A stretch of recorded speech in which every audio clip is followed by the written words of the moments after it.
So please turn off the mic from there. Yeah.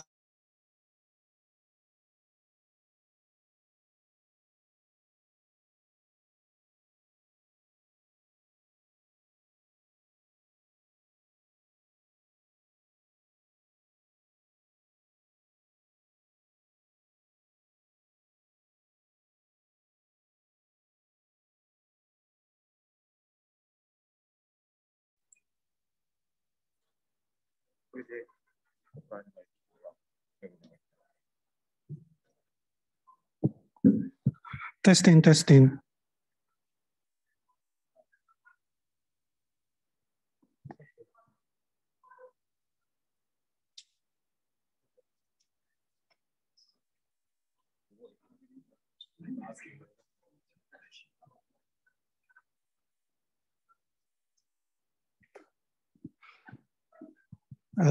Testing English channel on Room B.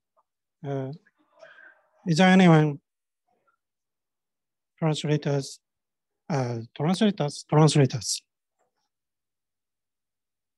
こんにちは、松本と申します。今、英語チャンネルの通訳の設定の状況を確認しております。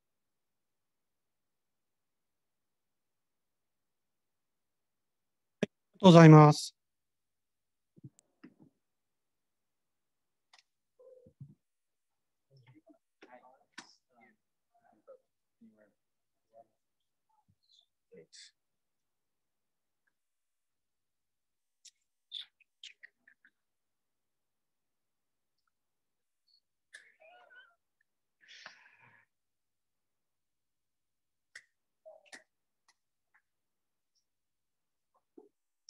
Yeah, microfiber cloth works really well for screens. Like last week. My wife said, I was like, because I'm always like cleaning it. She's like, use this.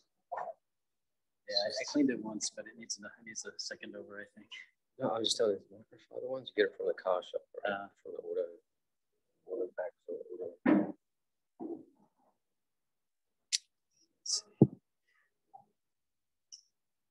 Testing, testing.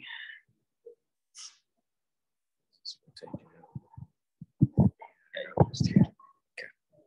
Apologies, it's all wet and sweaty from me. That's okay. That's all right. I think because I'm hunched down, it's kind of weird. So probably just better to just hold it. So from here, best. I think if you. Is that okay?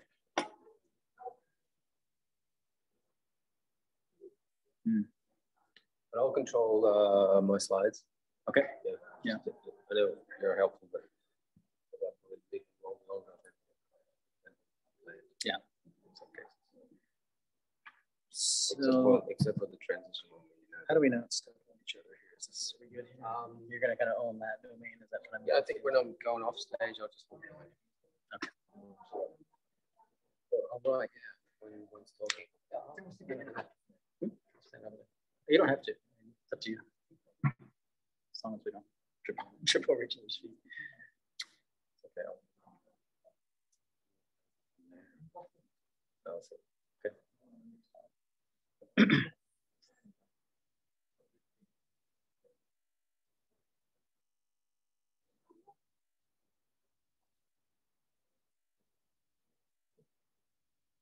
I open that door.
Testing, testing, 1, 2, 3, testing.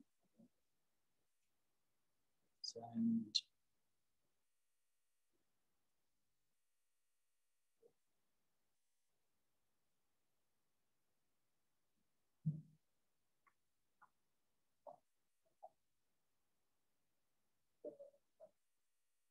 I assume we'll close this door when I get started.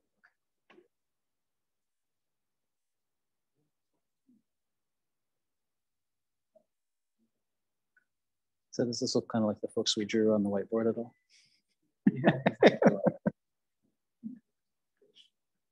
Be more of it. It's like carbon copies of that group. Space.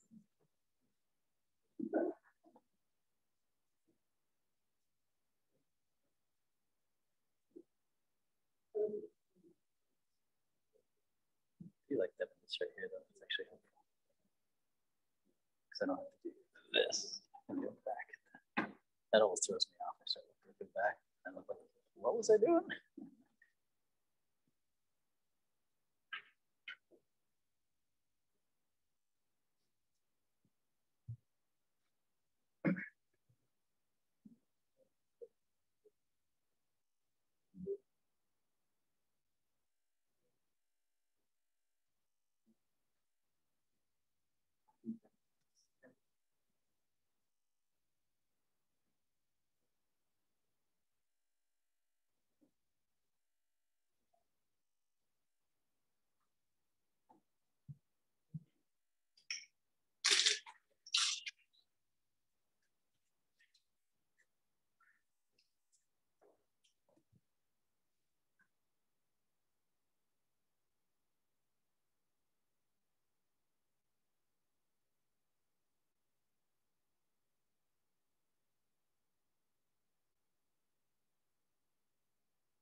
Okay, it's on time. So next session is extreme team ownership.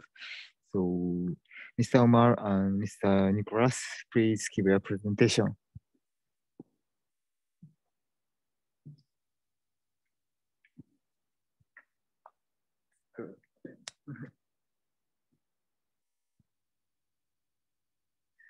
All right, let's get started.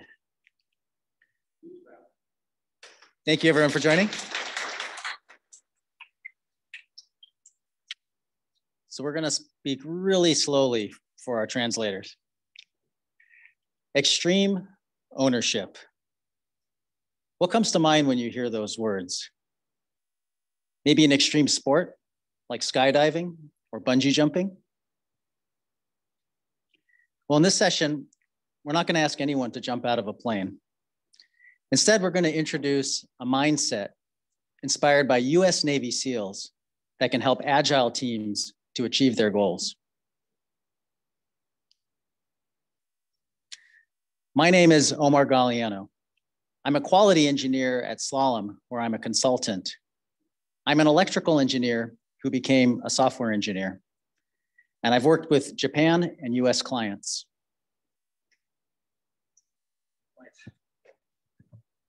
And I'm going to be running back and forth like this because there's only one mic. Hi, everyone. My name is Nick Wilson. I'm a solution owner at Slalom. What's that? What's a solution owner? Well, it's many roles in one. but you can think of it really as like a Scrum Master. I do PO, I do project management to a certain extent, but mostly it's like a Scrum Master. But first and foremost, it's a leadership role. And that's what I do. And I've been at Slalom for about almost 2 years now. And I've been in Japan for 25 years. So dozo yoroshiku onegaishimasu.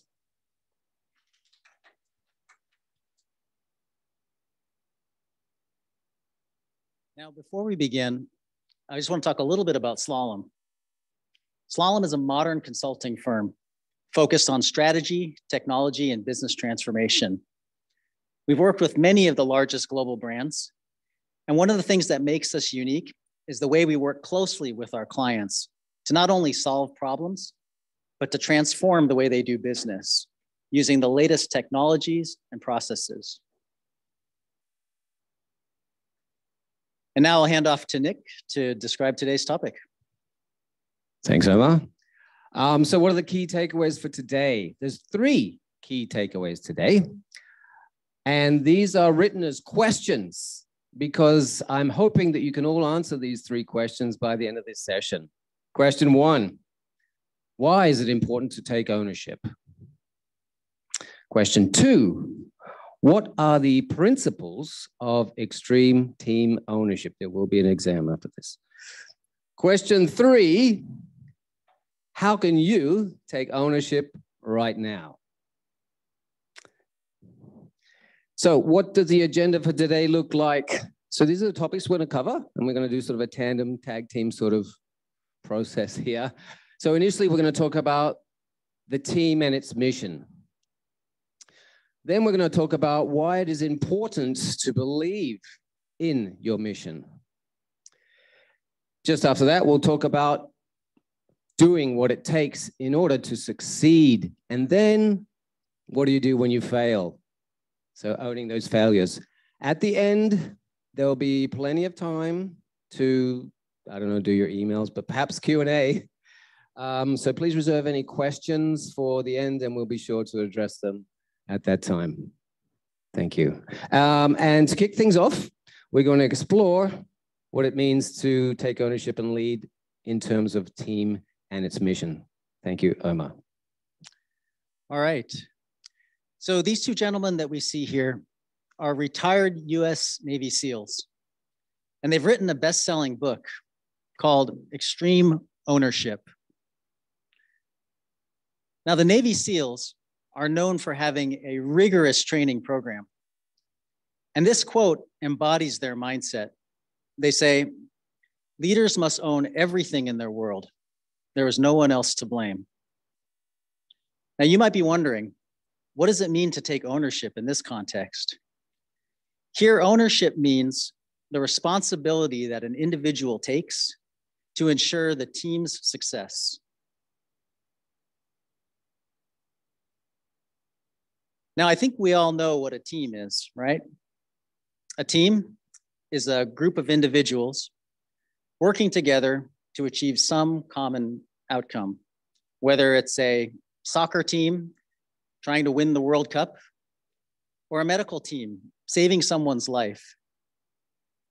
The team is committed to some kind of outcome, and that outcome is what we'll call the team's mission.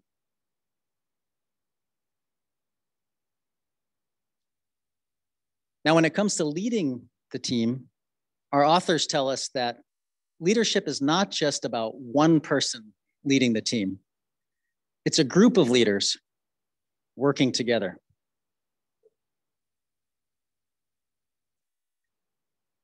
Now, the book describes leadership within the context of a traditional hierarchical organization, such as a military team, where you have a leader who's leading other leaders, leading groups of soldiers to achieve the team's mission.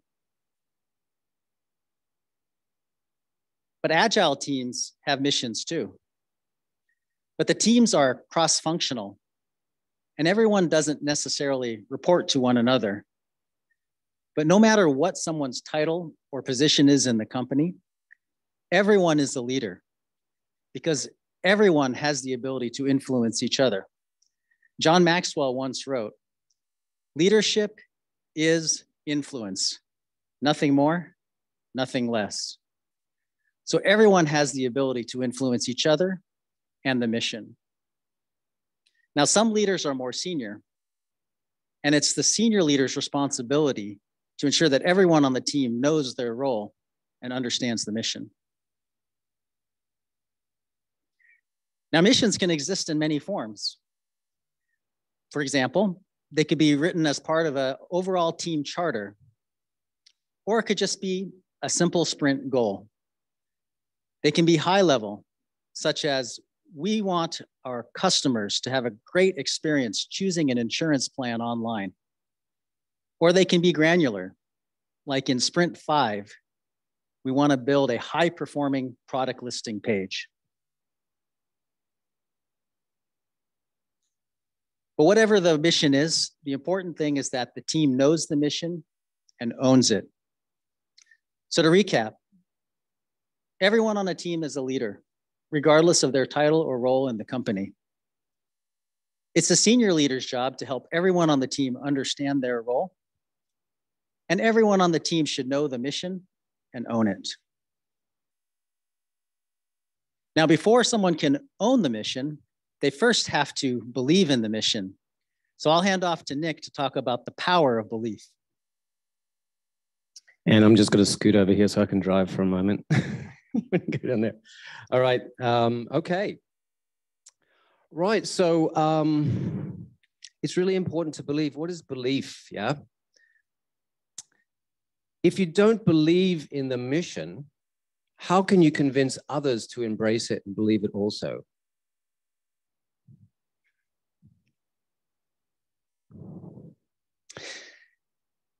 Only believers can accept or have the ability to accept the risk required to overcome the inevitable challenges necessary to succeed.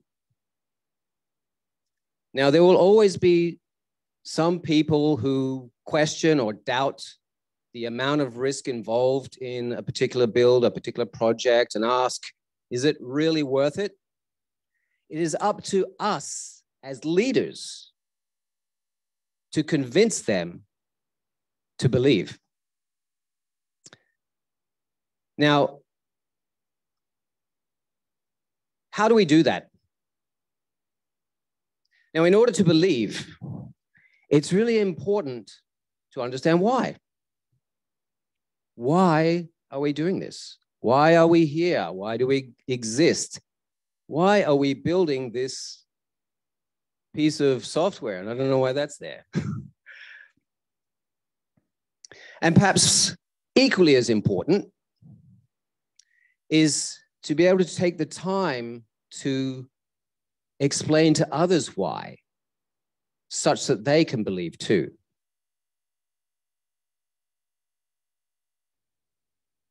Now, often this means detaching ourselves from the immediate tactical mission and focusing on the greater cause. Now, for example, I run Scrum teams here in Japan.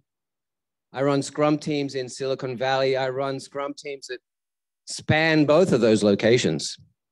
And I will always, in sprint planning or in sprint review, and sometimes in my daily stand-up, I will remind my team of their goal. I will remind my team of the unit's mission, and sometimes I will remind them of the organization's overall vision.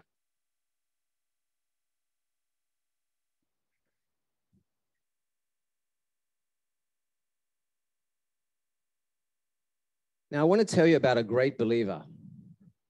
Maybe if I press that little thing there, that'll disappear. There we go. All right. This person has somewhere in the vicinity of 125 million followers on Twitter, around $140 billion in net worth. Does anyone know perhaps who I'm talking about? And don't let this rocket ship give it away. I'm talking about Elon Musk. So Elon Musk is a great believer. perhaps a clue to Elon Musk's success is his belief in one day having a base on Mars. Now, Elon's dream of frequent trips back and forth to Mars, transporting people and equipment, well, it just wasn't happening as quickly as he would have liked to.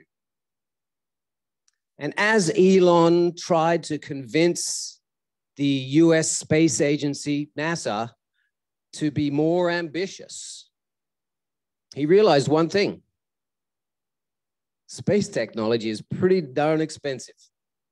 And just like that, despite all the risks involved, the world's cheapest rocket launching business was born.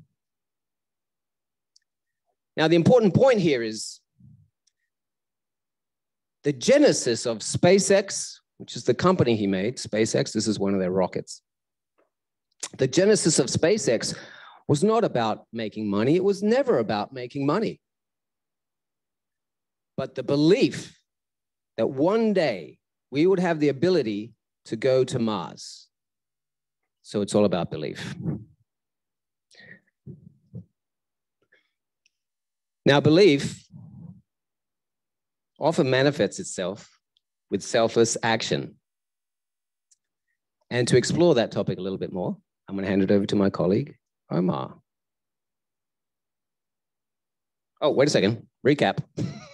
Just before that, recap. Main points. So the main points here are: you must believe in your mission before you can convince others to believe in it too. Secondly, belief in the mission will allow us to take the risks required to achieve success. And thirdly, when in doubt, step out of the immediate tactical situation and look at the larger strategic goal. Or as I like to say, and often this doesn't translate, when in doubt, zoom out, right? So let's talk about how this manifests itself in selfless action. I'll hand this over to Omar. Thank you. All right, thank you, Nick. So belief is rocket fuel for a high-performing team because it enables everyone to do whatever it takes to achieve the team's mission. And as our authors tell us, the team's focus must always be on how to best accomplish the mission. Now, maybe you've been on a team like this before, a software team, where you have a group of individuals who are responsible for everything. So the same individual who designs the user experience is also coding features and testing features, and they own the CI/CD pipeline. And in this situation, you have everybody doing a little bit of everything. So this leads to a team of generalists. And it can be nice because if something goes wrong, no one can be singled out for blame because everyone could have had a hand in it. But on the other hand, there can be a lack of depth of expertise in any one area. And no one necessarily knows what the team's mission is, much less owns it. So the team never accomplishes its full potential. Then there's this team. We see this more in the United States, where each area is owned by a specialist. So we have visual designers who own the user experience, developers who own coding the features, quality engineers own quality, and platform engineers own the CI/CD pipeline and environments. In this situation, you can have very deep expertise in any area. However, what can happen is when there's a problem in one area, the mindset can be, oh, that's not my problem, that's their problem. Have you ever heard that? But even if everybody does their part perfectly, there can still be mistakes made in transitions from one area to another. And when that happens, that can lead to finger pointing and blaming back and forth. This hurts the team because trust has been violated, and that can jeopardize the mission. So what extreme ownership does is it marries the best of both worlds, taking the deep expertise of the specialists and extending their concern into all areas as far as it affects the mission. So I'll give an example from my world.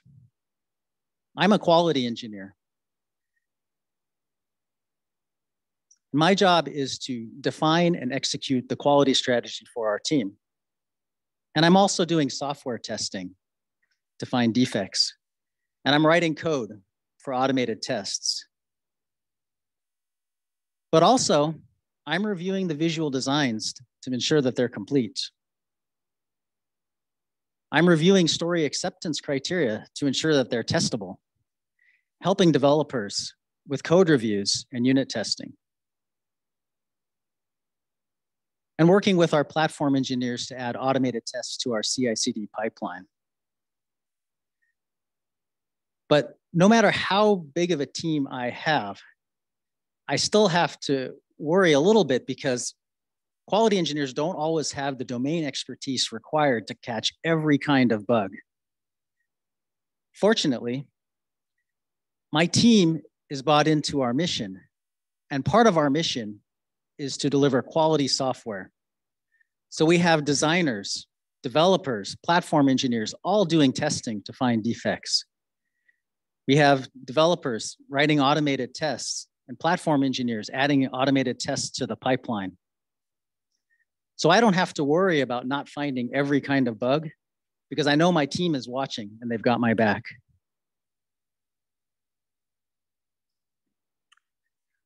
So to recap, extreme ownership means owning more than just our area, but anything that can impact the success of the mission.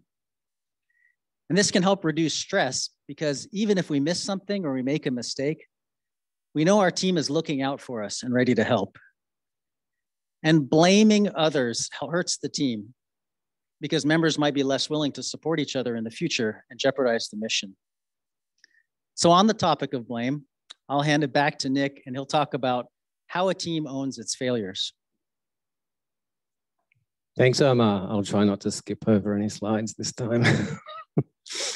Right, blame. This is the fun stuff, okay?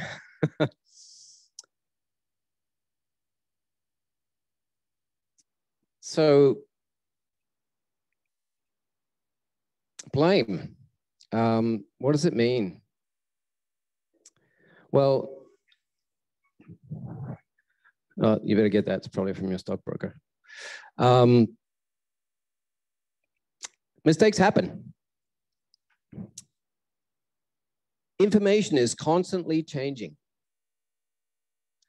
The view we have today may be different tomorrow based on the information we get tomorrow. There's going to be problems. There's going to be mistakes. It is how we handle ourselves that is key. So how do we do it?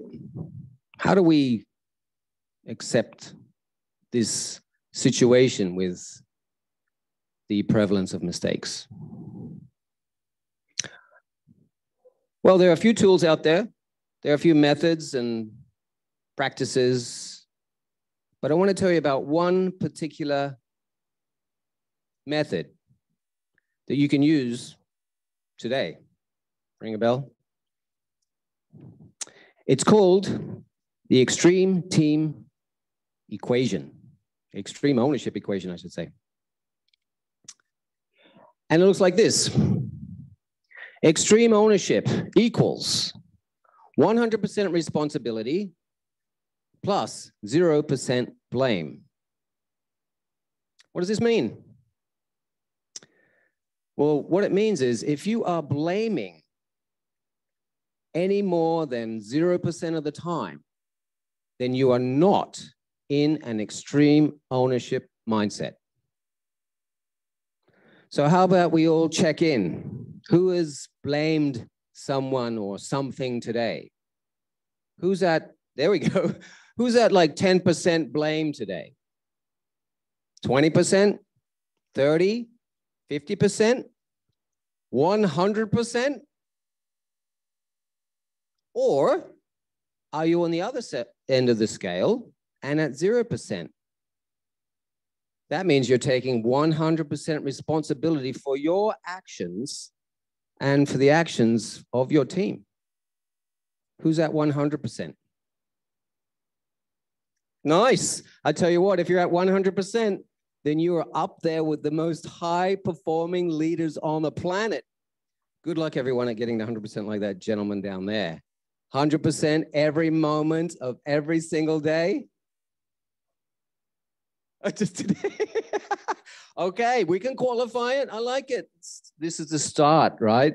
You've got a head start on everyone else. But this is our standard. This is the Navy SEALs Special Forces standard of extreme ownership.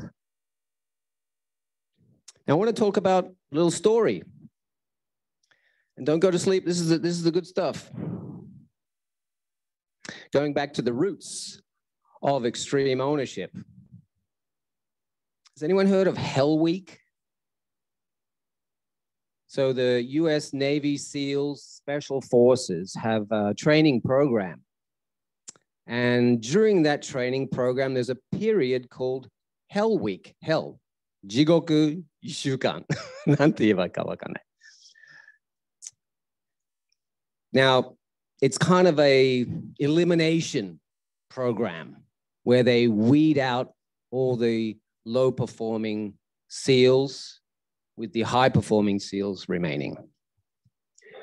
Now, they get into teams, yeah? These teams are called boat crews. Boat crews, yeah?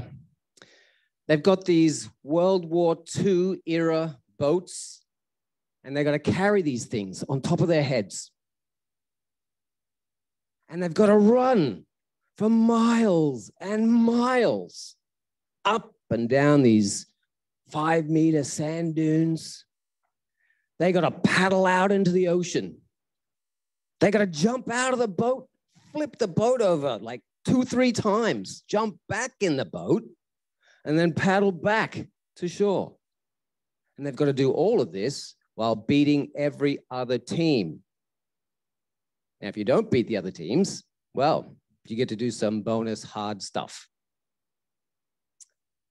Now, let me tell you about famous team, Boat Crew 2.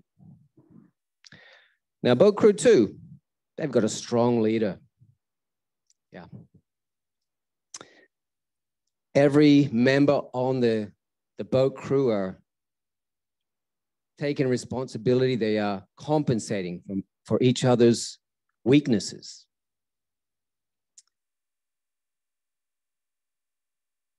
Now, Boat Crew 2 are winning every single race as they, counterbalance for everyone's weaknesses and take ownership of their role and also for the entire team. They are smiling and happy every time they get a chance to rest, which is actually the prize for winning. They get 2 minutes rest while all the other teams continuously have to do the hard stuff. And let me tell you about another team, Boat Crew 6. Now, Boat Crew 6 is also famous, but for all the wrong reasons. Boat Crew 6 comes dead last every single time. Now, Boat Crew 6, I can't even talk about the leader because it's hard to identify who the leader is because they're all acting like individuals. Now, they are frustrated and furious. They're yelling at each other and blaming each other for not pulling their weight, for not doing what they should do. Now, so the story goes, the instructors are scratching their heads. What do we do about Boat Crew 2? We can't eliminate all of them. No, 6. We can't eliminate all of Boat Crew 6. So one of them has an idea. How about we take the leader from Boat Crew 6, the bad leader, and put him on Boat Crew 2? And let's take the leader from Boat Crew 2 and put him in Boat Crew 6. Now, the leader of Boat Crew 2 was not happy about that. I tell you what, he was like, no way do I want to go over there in Boat Crew 6, the losing team. We'd be doing so well. But, you know, it's the military. You do what you are told. So he goes over to Boat Crew 6, grudgingly. The leader from Boat Crew 6 feels, all right, yeah, I'll go over to Boat Crew 2 and I'll be vindicated. You'll see how bad Boat Crew 6 really is, no matter who the leader is. So what do you guess? What do you guess what happens? Can you guess? Well, Boat Crew 6, the bad team, started winning. And they started to win every race. Now, Boat Crew 2 didn't lose. They already had a culture of extreme ownership. They already knew they were responsible for their actions and the actions of the team. So they weren't losing, but they weren't necessarily winning either, but they were not losing. So the point here is that the team where everybody takes responsibility and doesn't blame the others is the team that thrives. So, good story, hey? Just to recap on that, and we're coming to the end here. 3 key points of this one. Information is incomplete and always changing. Not every decision will be a good one. Second, the equation. We can take this away today. Maybe you can do this from day to day. Check in every day. Ask your teams to check in. What's your equation? What's your ratio today? The extreme ownership ratio. There it is. 100% responsibility plus 0% blame equals extreme ownership. And lastly, when mistakes happen, and they will happen, there is no place for blame, only to accept the responsibility and make positive change.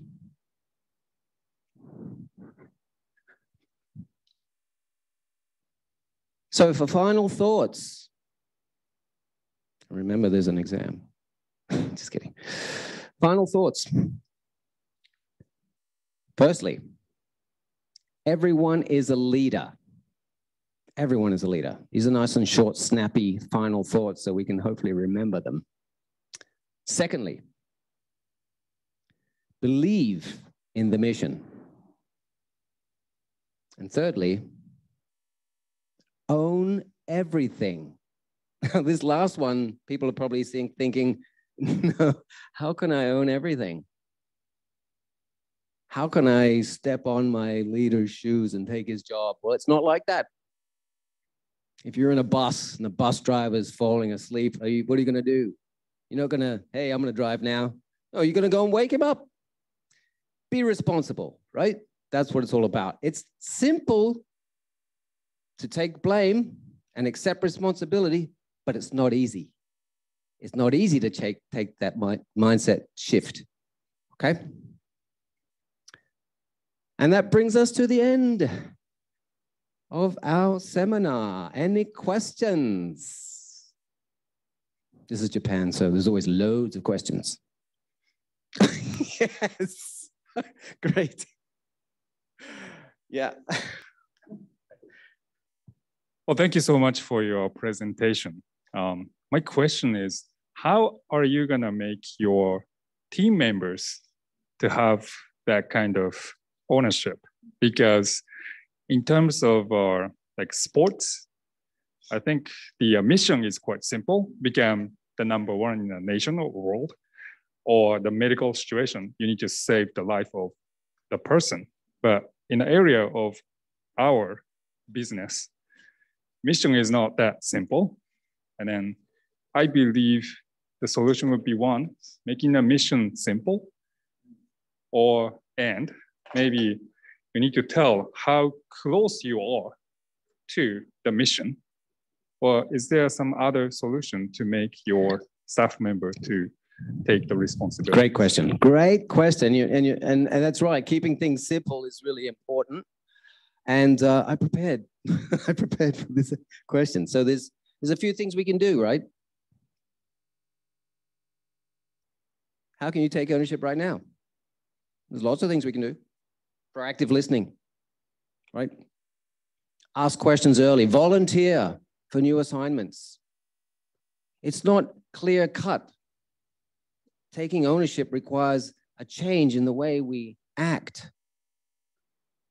You'll get a lot of respect if no one raises their hand and says, that was my fault, except you. I'll take the blame for that. I'm getting chills just thinking about it. So there's a few things here you can take away. Immediate action, be proactive, right? Think about it this way. It takes two to tango. If you were the only person on an island, perhaps you're the one to blame. If there's another person there, you're probably equally responsible. What you can do is do something like this. Take a blame audit. Go home today, think about everything that's going wrong in your life, in your job. Why is this happening? Think about why it's happening. Second question, who's at fault? Oh, it's my brother. He's always leaving his shit around. Third question, really? Whose fault is it? And I'll tell you what, it'll often lead back to having some element of responsibility yourself.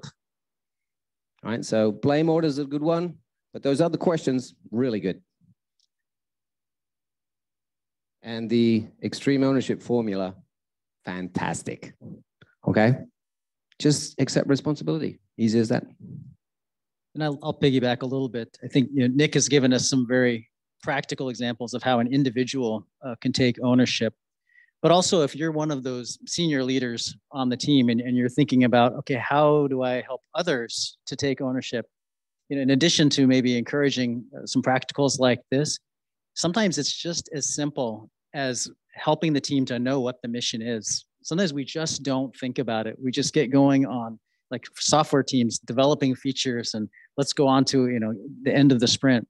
We don't take a moment to say, what is our goal this sprint? What are we going to put all of our effort towards? So when there's a conflict, when there's a different opinion, we're gonna favor whatever helps us to achieve the mission, and then getting everybody on board in that. I think sometimes it's just a matter of calling it out and focus as well.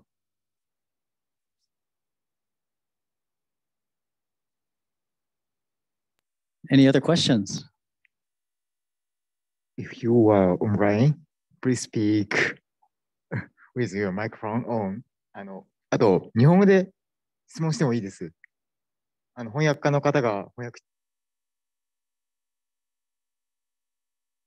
俺、なんとか日本語できますし。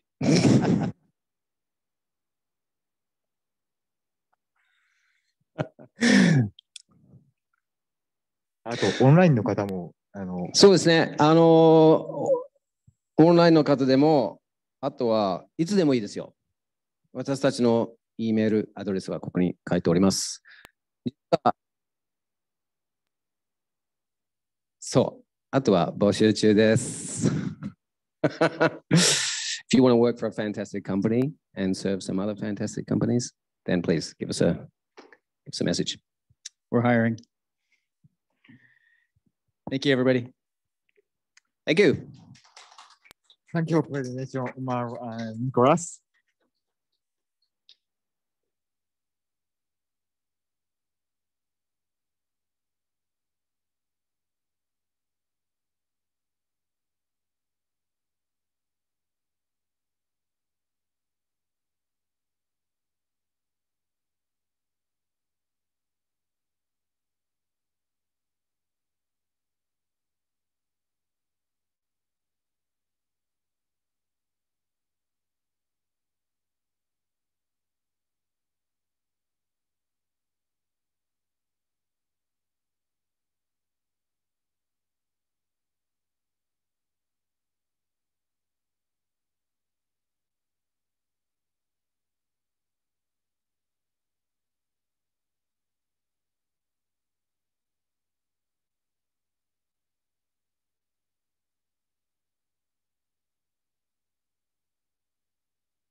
こんなもんで聞こえますか？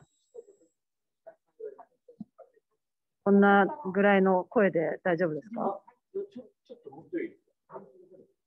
マイクが入ってない。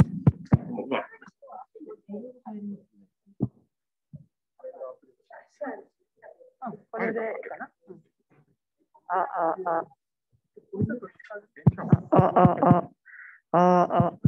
これ入ってはいる。ここがミュート解除でいいんです。そうで大丈夫です。はい。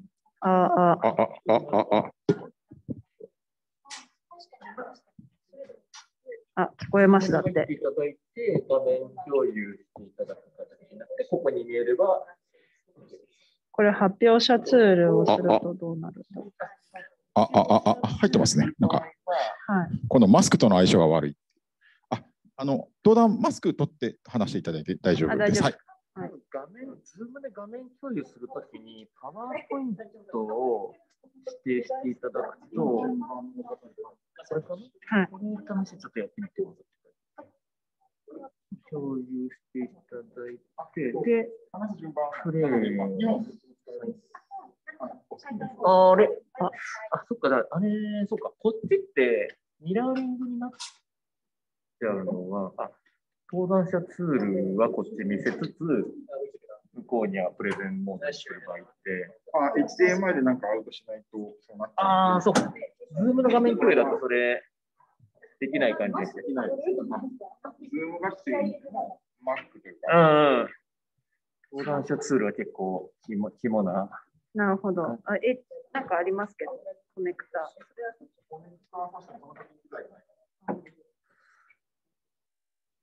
じゃあメモなし。メモか。なるほど。純子さんのパソコンつないでもらってもいいですか？メモが使えないみたい。ズームには入んなくても、多分大丈夫。一緒に進めていく感じ。PDF を、そしたら、そうですね、普通にズームに入っていただく感じで、普通にこれが入ってもらって、画面共有すれば、出せるので。そっかそっか。だから PDF をあれすればいいんだ。それがいいな。ちょっとですね。PDF をがありますから、これを、PDF 例えば、でもどっちもカチャカチャやなくて。そうなんですよ。連動してから。そうだな。もう一台ある。単純にメモ見る感じで、オフラインでちょっとする感じ。すみません。画面に映すのだけで、こっちもある意味オフラインでもいいわけですよね。メモだけ見るだけで。今、私のパソコンにローカルに入ってない。じゃあこれ、そうですね。Wi-Fi つないでいただいて、何時からですか？あと5分。じゃあ大丈夫です。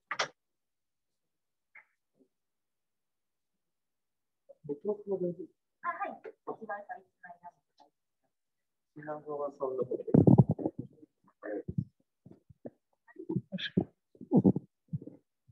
じゃあ、こちらのセッション、あと5分ほどで始めていきますが、今日はですね、日本語、英語、日本語って登壇者変わりながら話されるので、もし、英語の通訳、日本語の通訳必要な方は、Zoom にお席で入って、Wi-Fi 使って入っていただいて、通訳ボイス設定していただければ、イヤホンとかで聞いていただくことができますので、ご準備いただければ幸いです。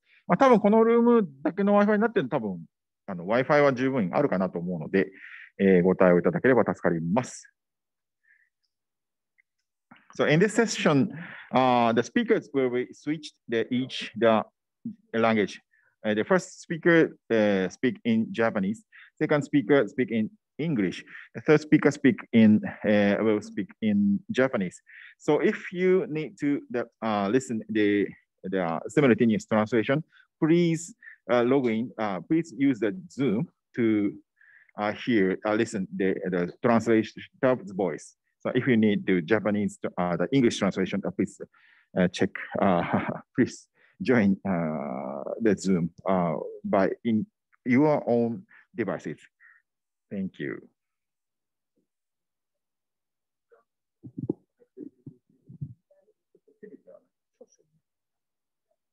はい、すみません。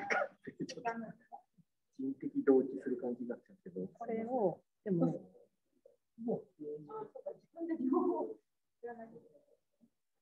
画面共有。でもこれ、また、あ、そっか。これ、スピーカーノートが私の。これで、ちょっと待ってね。これで、ちょっと待って。ちょっと待って。ちょっと落ちて。はい。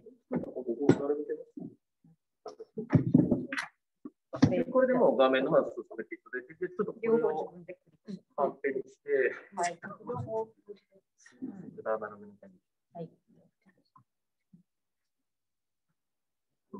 あと3分ほど。英語だ。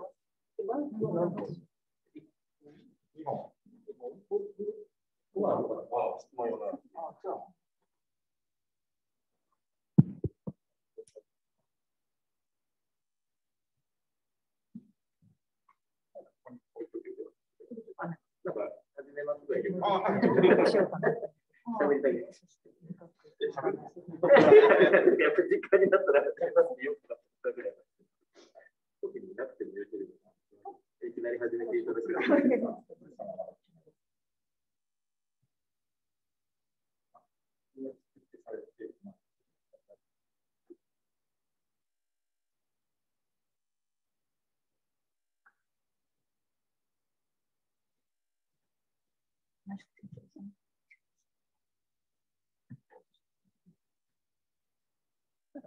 これを。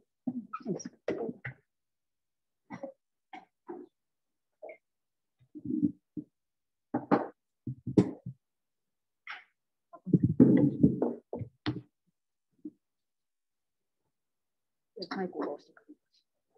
なんて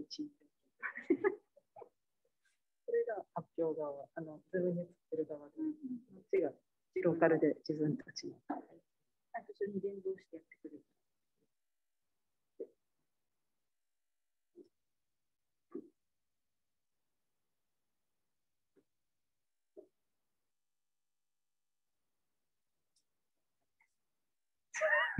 これ使いましょう。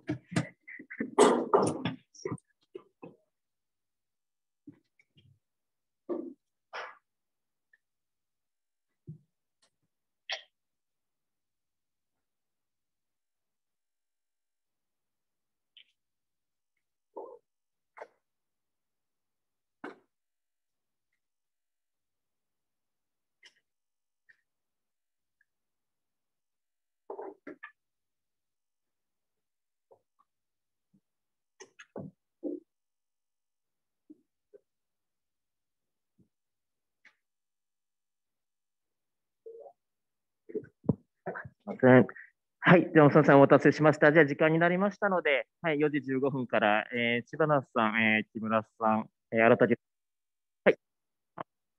お、the morning, please.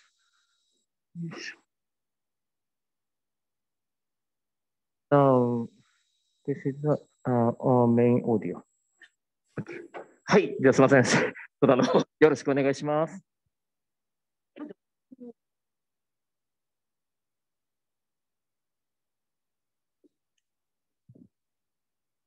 大丈夫そうですかね。はい。まだダメですね。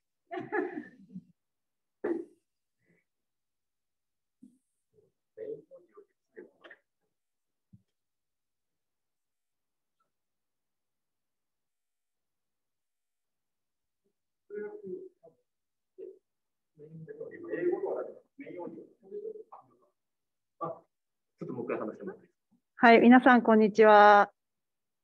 あ、大丈夫そうです。はい、はい、じゃあよろしくお願いします。始めたいと思います。ありがとうございます。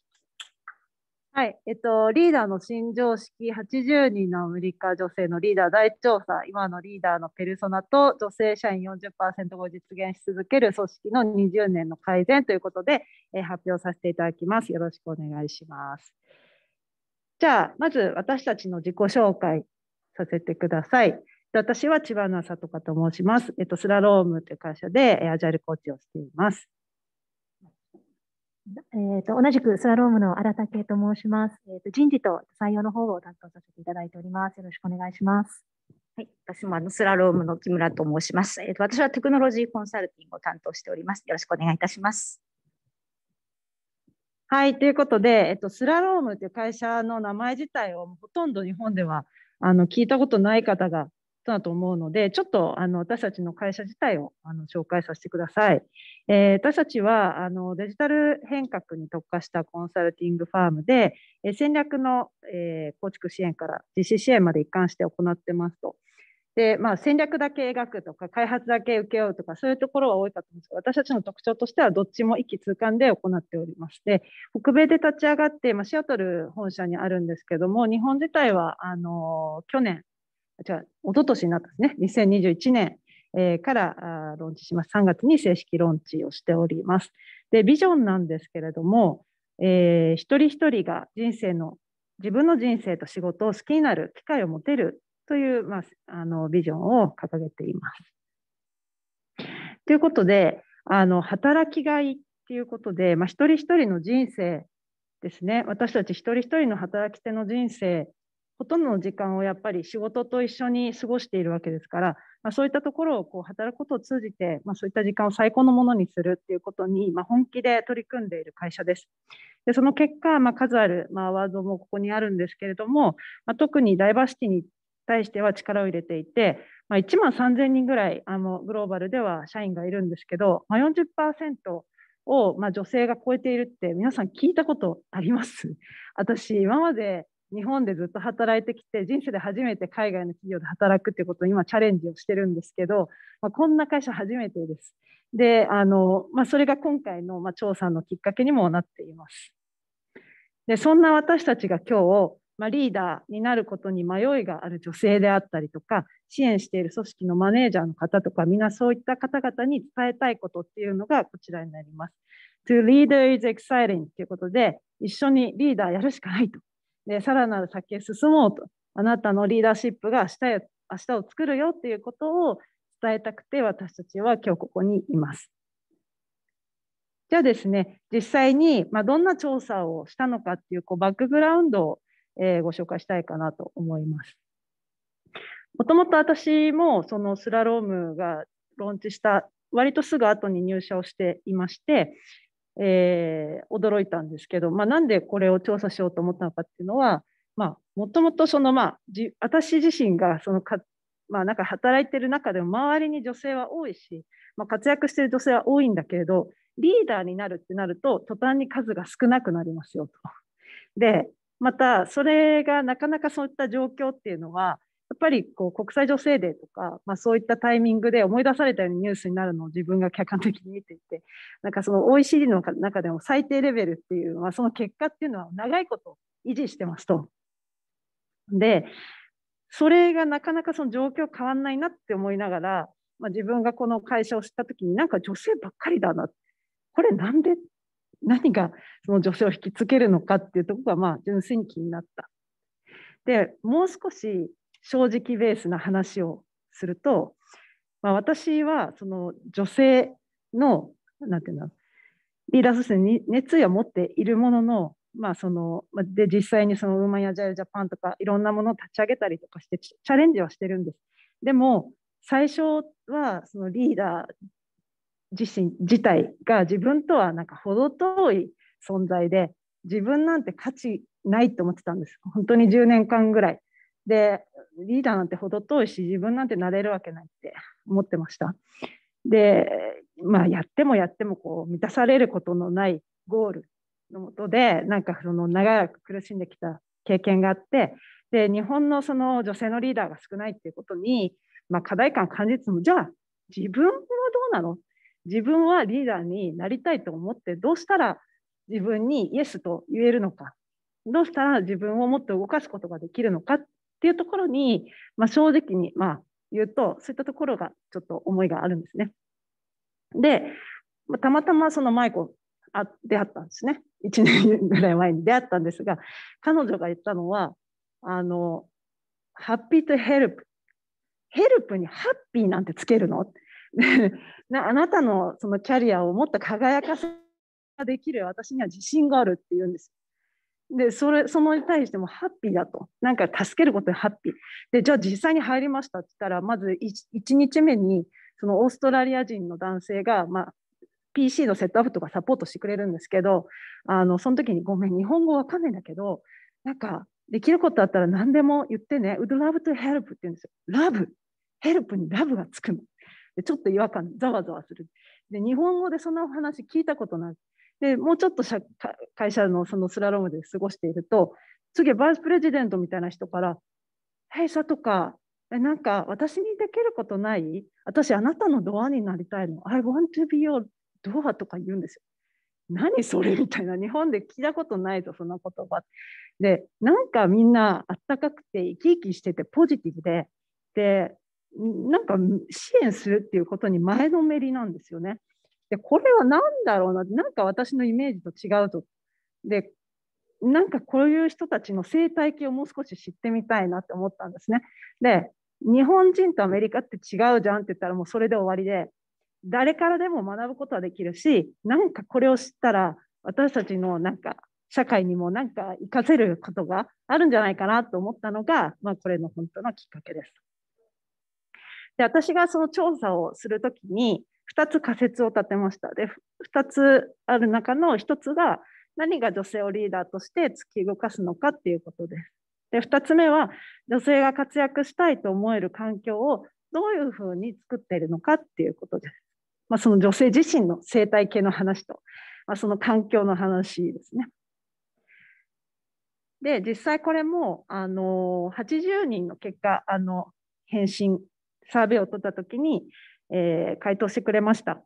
で、これも別に必須で何か命令としてやらしたわけではなくて、もう本当にリーダーの人たちにコミュニティのチャットで、私こんなことやりたいから、ちょっと協力してくれないかって言ったら、みんなスーパービジーな人たちなんですけど、80人の人がいいよって言って答えてくれたっていう結果になってまして、これから説明していく中で、ピープルリーダーっていう言葉が出てくるんですけれども、私たちの会社の中にはマネージャーっていう役職はなくて、ピープルリーダーっていう役割がそれにちょっと近しいものになるんですけど、この役割については後でマイコから説明があるんですけど、そういう人たち80人に調査をした結果になります。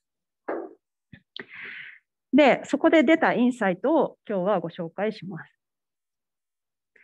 で、全体的に4つのインサイトがあるんですけども、私が一番驚いたトップ4はですね、チームメンバーの成長に喜びを感じている人で、リーダーは決して強い人ばかりではなかった。で、あとは自分で開拓してリーダーになったっていう人よりも、周囲の推しでなるリーダーが多かった。で、しかもそのリーダー、人に推薦とかなんか勧められてなる人たちの方が結果続いてるっていう、活躍し続けてる人が多かったっていう事実。で、あとはリーダーとして成長していくのにトレーニングをちゃんと積んでますよっていうことなんですよね。で、もう少し一つ一つに対して見ていくと、私はピープルリーダーを行う原動力を3つの言葉で、表現してくださいというふうに質問をしました。で、その中でトップのキーワードで出てきたのが、グロースとかランとか、ヘルパーザー、インパクトとか、コーチング、メンタリングとか、そういった言葉が多く出てきました。で、これは決して自分自身が自分が成長したいんだとか、インパクト出したいんだとかっていうんじゃなくて、どっちかというと、他の人が成長することを通じて自分も成長したいとか、自分も学びたいとか、自分だけでは出せないインパクトをチームで出していきたいから、出していきたいなっていう、そういうニュアンスなんですね。あとは自分がコーチングが好きとか、メンタリングが好きとか、なんかそういう人たちが多かった。で、きっかけについても聞きました。で、これはさっき言ってた、その自分で機会を開拓してリーダーになったのか、他の人から勧められてたのか、これはめちゃくちゃ私は驚きで、私の印象はなんかアメリカの女性ってまたすごいバイアスなんですけど、勝手になんかスーパーウーマンばっかりで自分で切り開いてる人たちばっかりなんだって思ってたら、そんなことはなくて、全然なるのを確て自分でリスクを負いたくないって思ってる人たちも結構いて、なんだけど、いや、あなたなら絶対できるよってこう誘われたからなってみたら、すごい自分に合ってたっていうことなんですよね。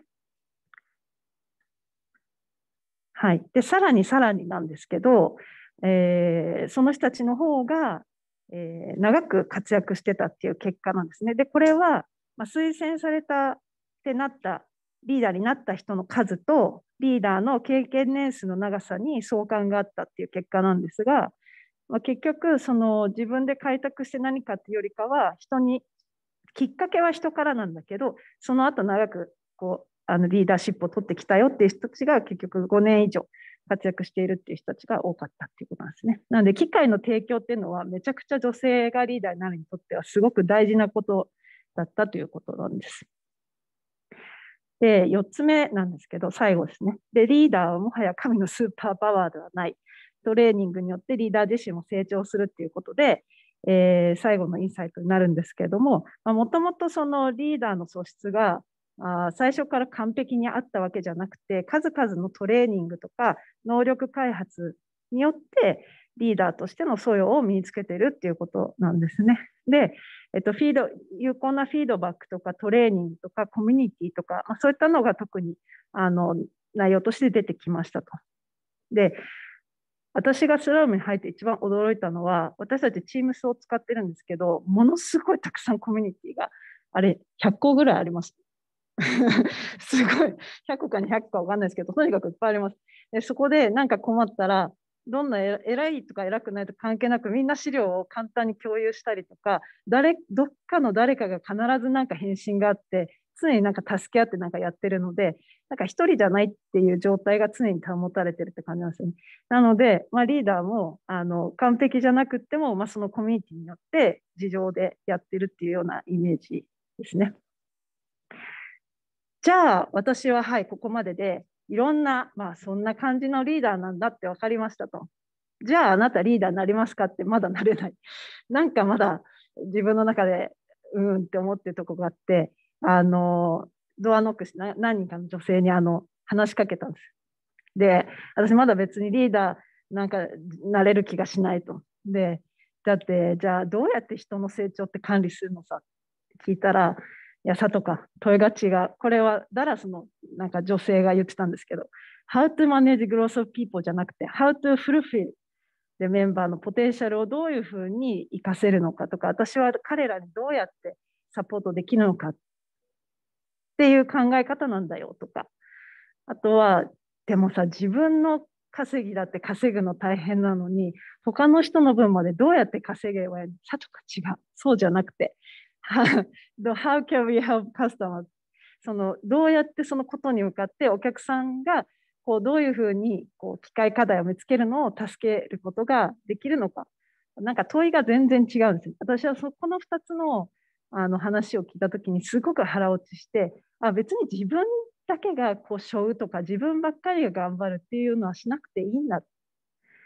なんかみんなで頑張ってその人たちを助ける、メンバーを助けるとか、メンバーが輝くとか、なんかそういうところが大好きだし、それをみんなで一緒に、お客さんのために圧倒的にことに向かうっていうことをやっていけばいいんだなっていう、発見があって、これだったら自分もリーダーシップ取っていけるなっていうふうに心から感じたっていうエピソードでした。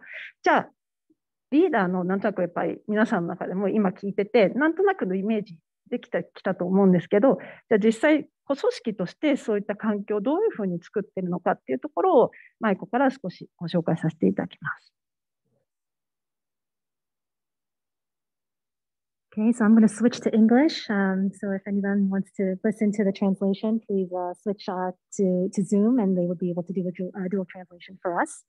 So thank you for coming. I'm really excited. I see a lot of people physically in this room, and I know we have a lot of folks online as well.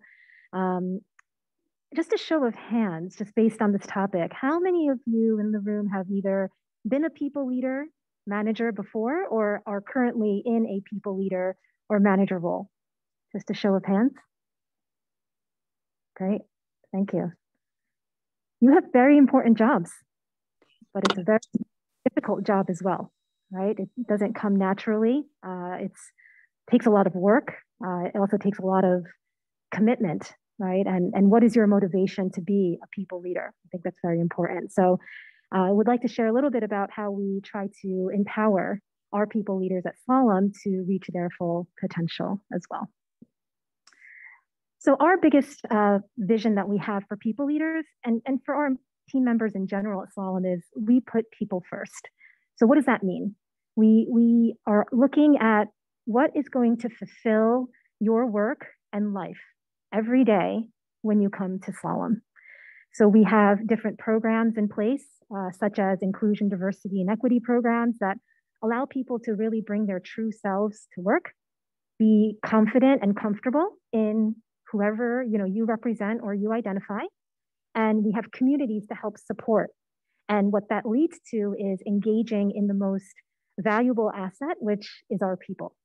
And Satoka shared a little bit earlier about us being recognized as best place to work, and a lot of these awards that really recognize why we are considered a top employer globally. It's because we have been able to instill an environment within our organizations that really promote empathy and vulnerability. I think these are two keywords that I would like to have you walk away with today. How do you make sure that people feel that they can be themselves, not just the good, but also the challenging side as well? And being able to show that in a very safe environment is something that we feel empowers our leaders to be their best potential as well. I also want to share, whenever we have a new people leader join the team, they go through what's called a launch program for people leadership. And these are the 4 leadership development behaviors that we expect all of our people leaders to hold. And the key takeaway here is, as a people leader, you're a manager and a leader, right? But they mean different things. When we say management, right, it's making sure that your team is working efficiently, that they're prioritizing. Leading is, showing up for your team, supporting your team, and leading by example. So these 4 pillars is what really stems our methodology around how to develop people leaders within the organization.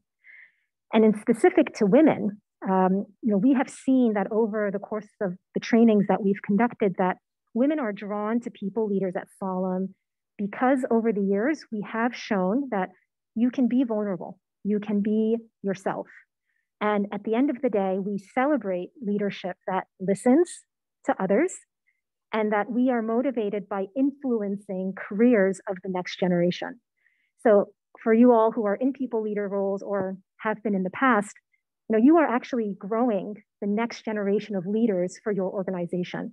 And that is probably the most biggest asset that companies have in order for them to continue achieving their own business objectives as well. And our women within the organization, they want to lean in and they want to help. And I think the environment that we've been able to build allows them to do so. We also have defined leadership responsibilities. So there's a lot on this slide, so I'm not going to go through all of them one by one. But these are the traits that we also hold our people leaders responsible for. For me, as a people leader, my 2 biggest factors that I try to instill every day in my work is optimizing diverse talent. Slalom has over 20 nationalities of folks working in the Japan market. So we are a very diverse team. And we feel that the different experiences and backgrounds coming together really gives us the differentiator, whether it's within the market or within organizations, for us to really show our full potential. So as a people leader, my responsibility is to make sure that I understand and see every team member's strengths and how do you really bring that to life by bringing a diversified talent into the organization. The second one that I really do cherish is communicate effectively, right?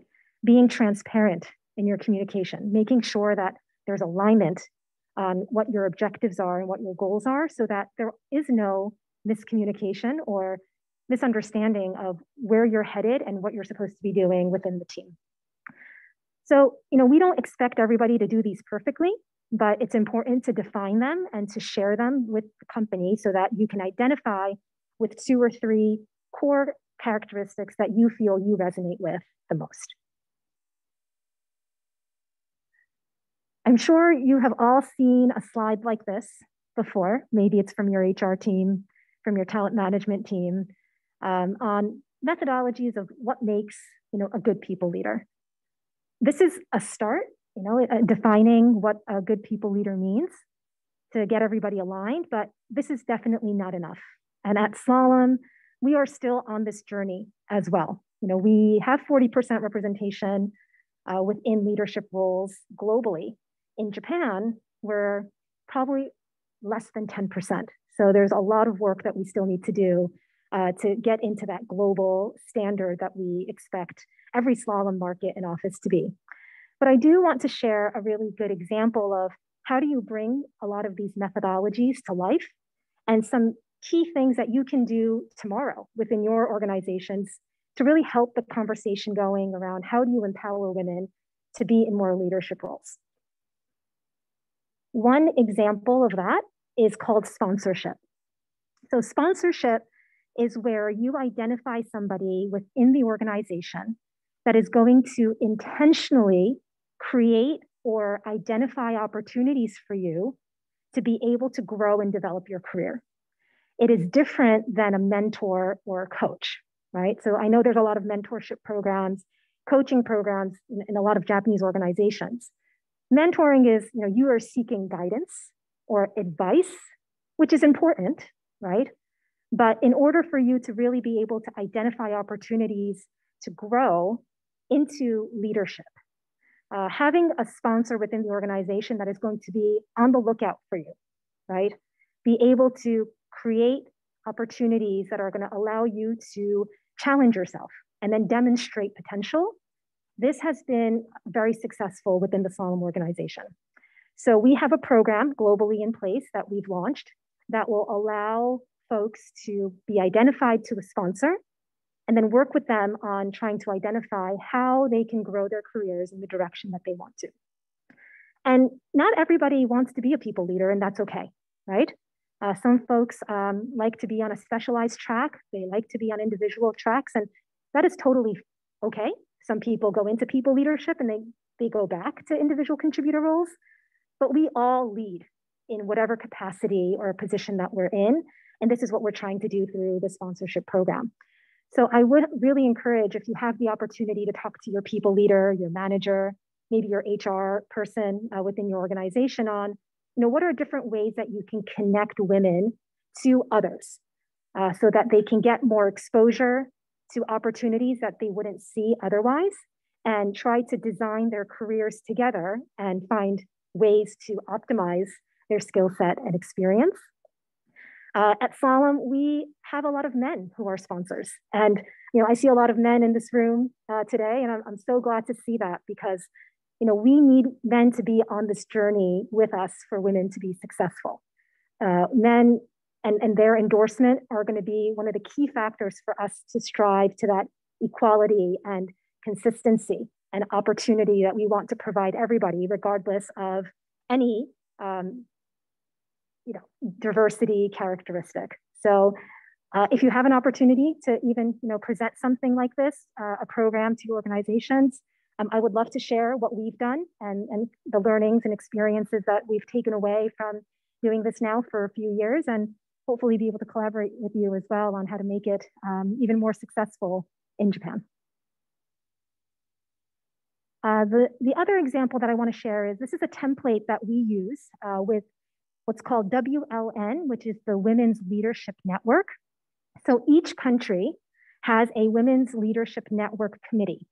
And every year, we will sit down with the general manager or the president of that country and come together on what are the women leadership strategies for that country. And we will put it in paper, we will commit to these objectives, and then we will share that with everybody within the organization so that they know for this year, these are the pillars that we're going to focus on, and here is the endorsement that we have in order to make sure we achieve these goals. So it's important that you not only talk about it, but you track it throughout the course of the year, and that you have sponsors that are helping to really execute your plan. And we've done this for about 10 years now, and it has become really part of performance evaluations. It has been instilled in various forms so that it's not just an activity, it's actually part of your job, right? And it gives accountability and ownership to making sure that we're providing equal opportunity to everybody within the organization. So, this is one way of just getting started on having discussions with your executives, with your HR counterparts, and seeing how, how this program may work for you and your teams as well. All right, and if there's more questions, I think we have time at the end to take them, but I do want to pass the baton to Junko, who is one of our people leaders at Slalom Japan, and for her to share some experiences that she's encountered as a people leader herself.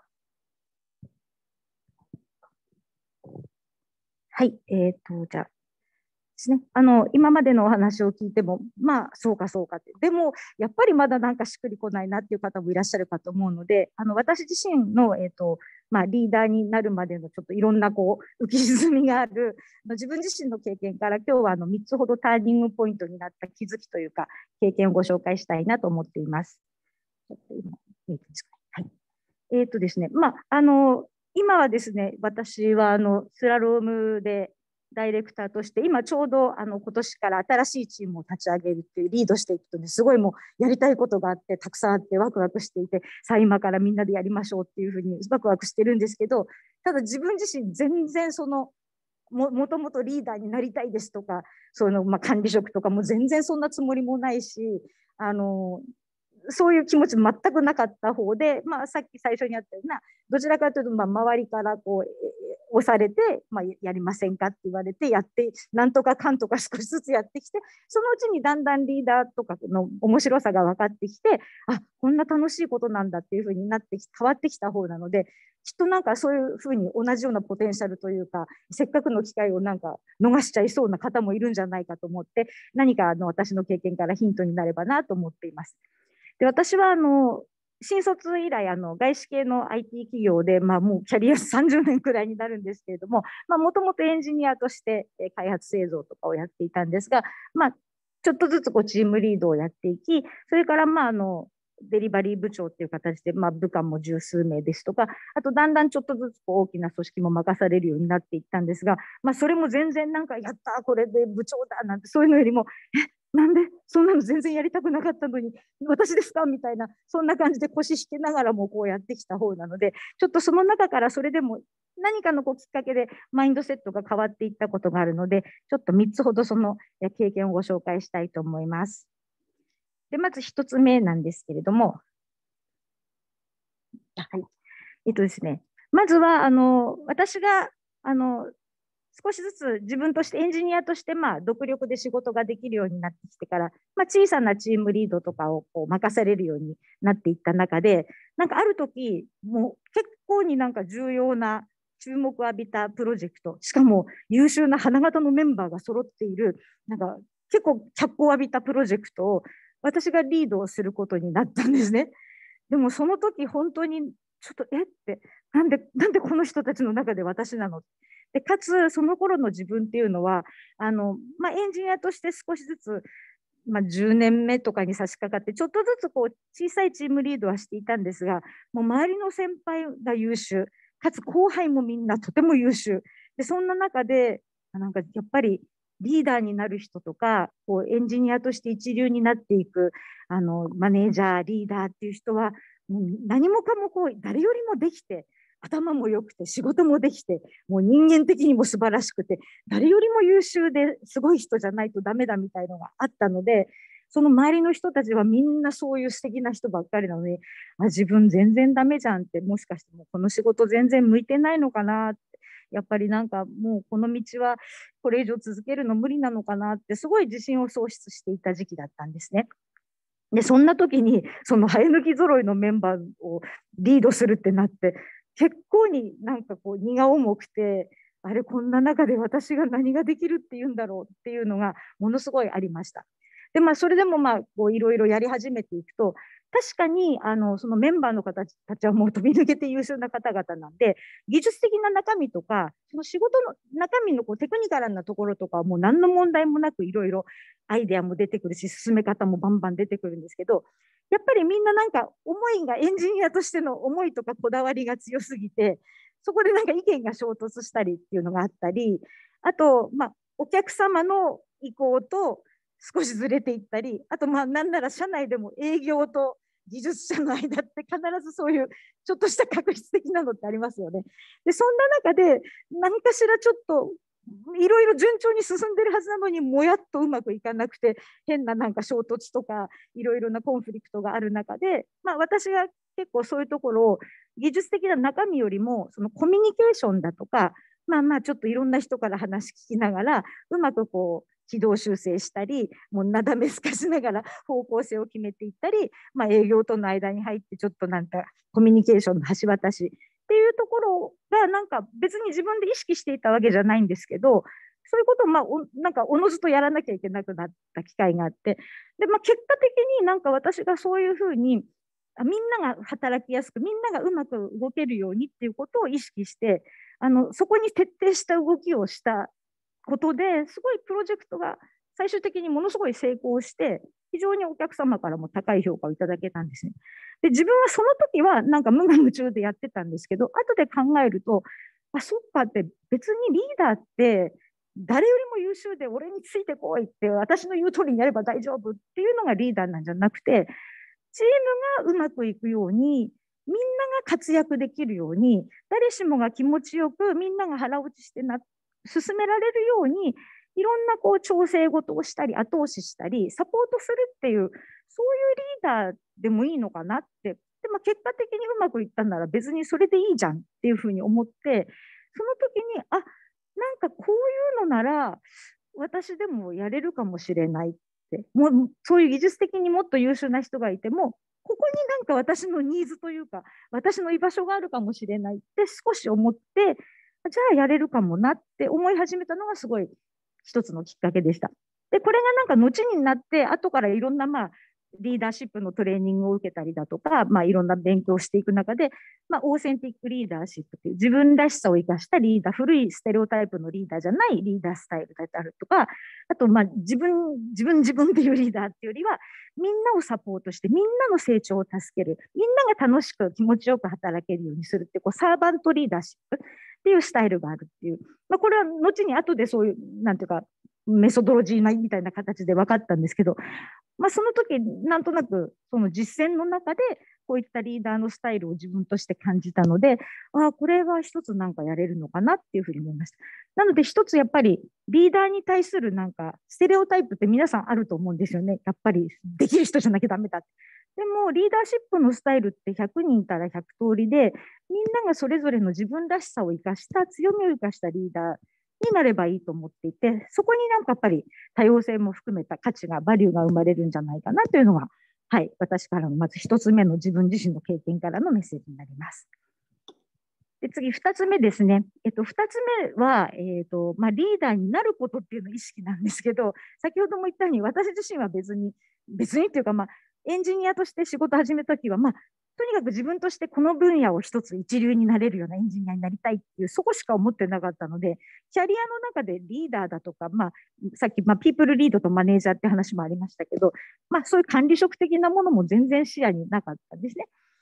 ですが、ちょっといろんな流れの中で、ちょっと部長みたいなことになって、最初はなんで私なんだろうって思ったけど、一応やれるだけやってみるかって始めて、で、いろんないわゆる部下みたいな人たちと、パフォーマンスの評価だとか、ワンオンワンだとか、日々会話をしたり、キャリア相談みたいなことを受けるようになりました。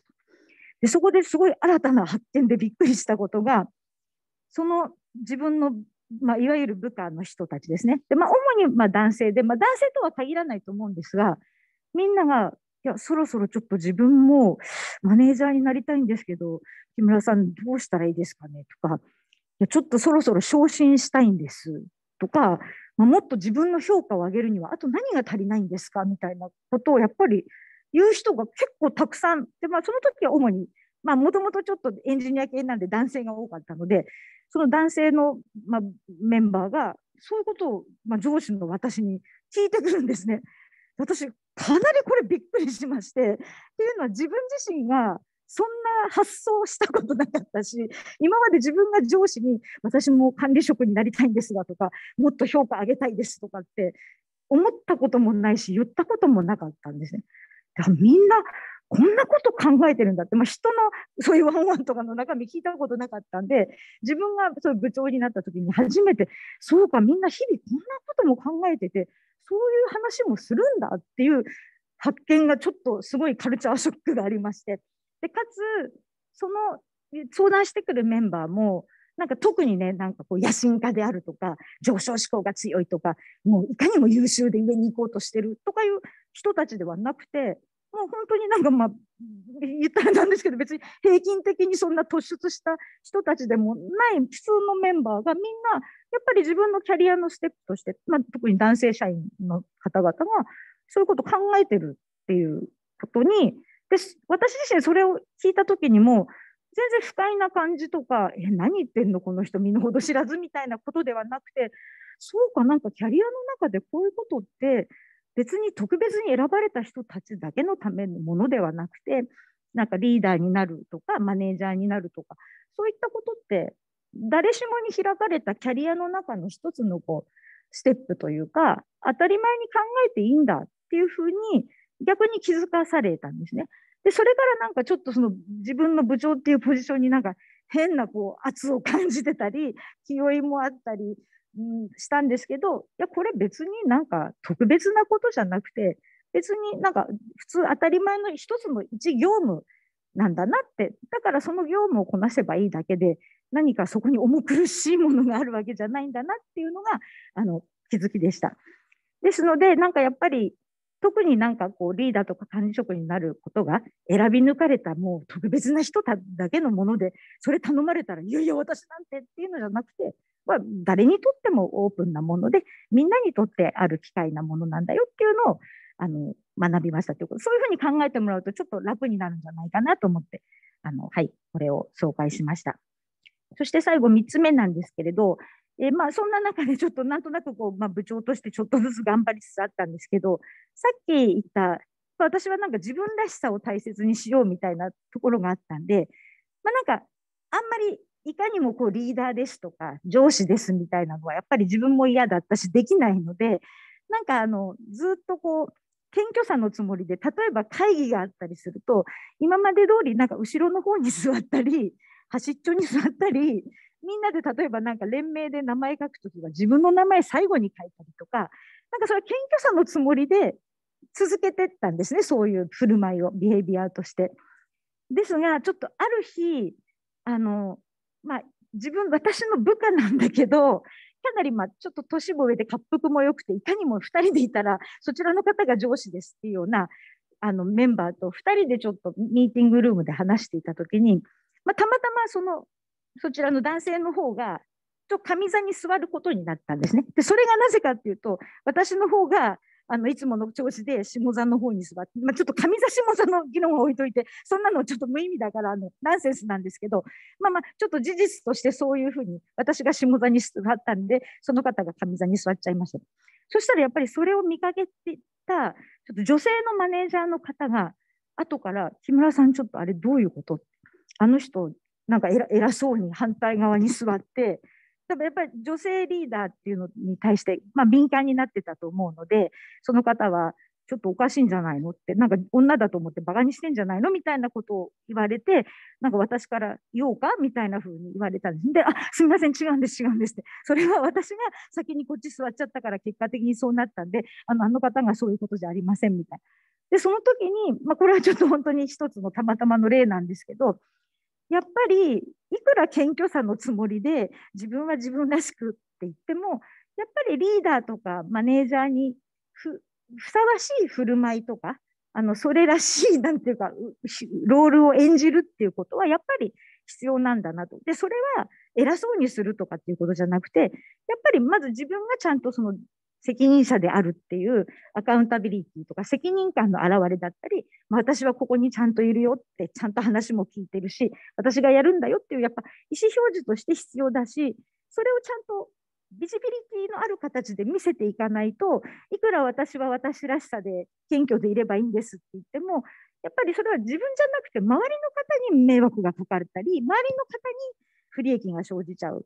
他の人に誤解を招いたり、メンバーが何かリーダー大丈夫って、あの人大丈夫、木村さんでいいのって思われるようなことを招きかねないので、やっぱりさっき言ったオーセンティックリーダーシップ、自分らしさを大切にするっていうのと並行して、やっぱりリーダーらしい振る舞いとか、ロールを演じるっていうか、まさにね、そういうところも必要なので、それは自分のためじゃなくて、やっぱりメンバーのためであったり、チームのためであったり、あともっと言えば、さっき言ったような誤解を招かないために、未来の女性リーダーのためにも、なんかみんな女性リーダーも堂々と別にこうなんていうか端っちょで小さくならなくて済むように、周りの方のためにやるんだっていうふうに思うと、最初はちょっと気が引けたんですけど、いや、これは自分のためにやるんじゃない。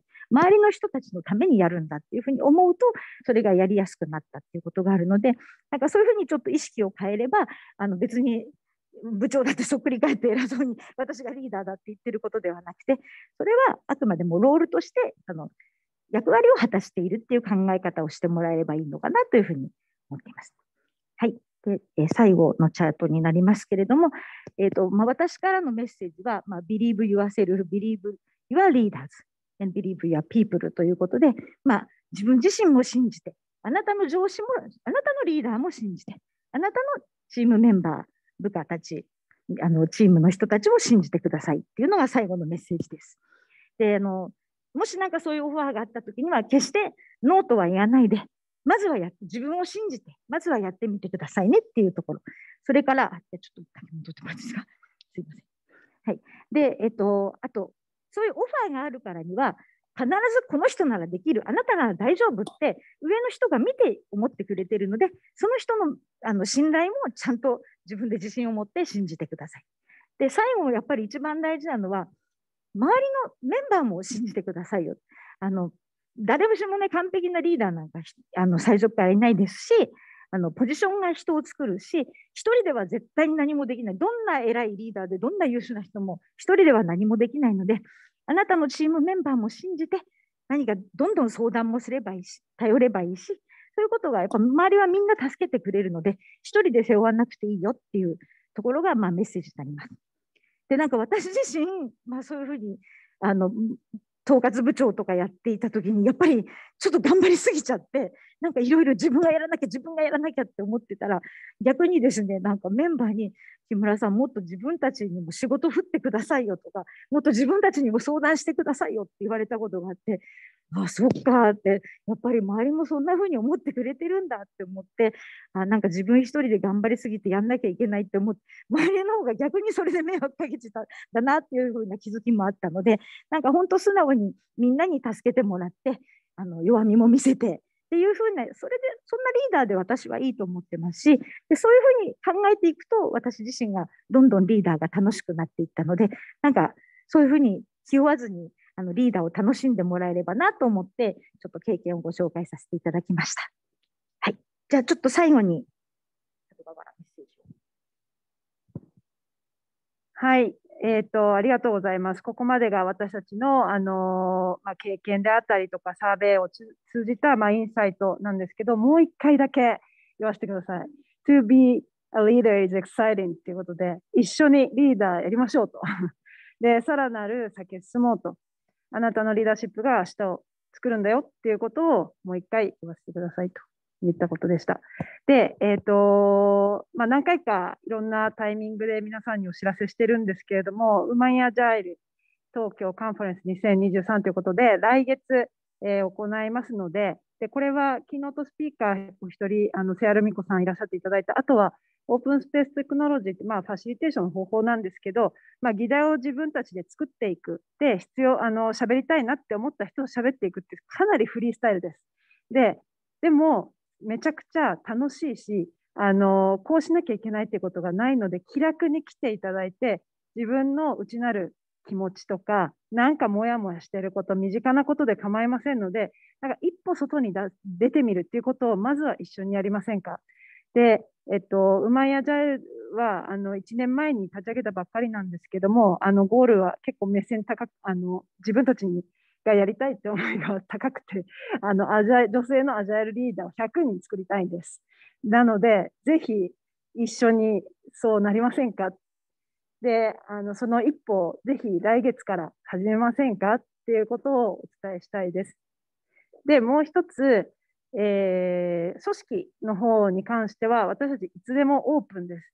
で、実際どういうふうに組織運営してるのとか、どういうことやってるのみたいなところ、実際じゃあ女性のキャリア開発とかどういうふうに具体的にやってるのとか、なんかこう具体とかをディスカッションしたいっていう会社さんがいらっしゃいましたら、本当にお気軽にいらっしゃっていただければいつでもオープン、しておりますので、コーヒーでも飲みながらぜひディスカッションできたらいいなと思ってます。みんなと一緒にやらなければ、これは絶対にいい方向に行かないので、私たちが自分の会社がすごいでしょって言いたいわけじゃないんです。私たちもまだまだ課題たくさんあるし、もうジャーニーを続けている途中なので、ぜひ一緒にディスカッションしながら先を進んで一緒に進みませんかっていうところを最後として終わりにしたいと思います。では本日は忙しい中ご清聴どうもありがとうございました。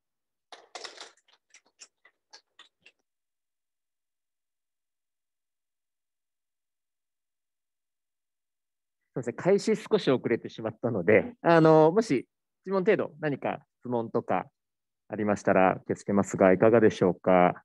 Do you have any questions? 大丈夫ですかね。大丈夫であれば、もう少しこの後会場いらっしゃいますかね。はい、この後少し軽食も用意してますので、ぜひその場で、はい、いろいろフィードバックとか質問とか、あれば、その場でお聞きいただければと思います。僕がここ立ってじゃすみません。改めまして、拍手の方をお願いいたします。本当ありがとうございました。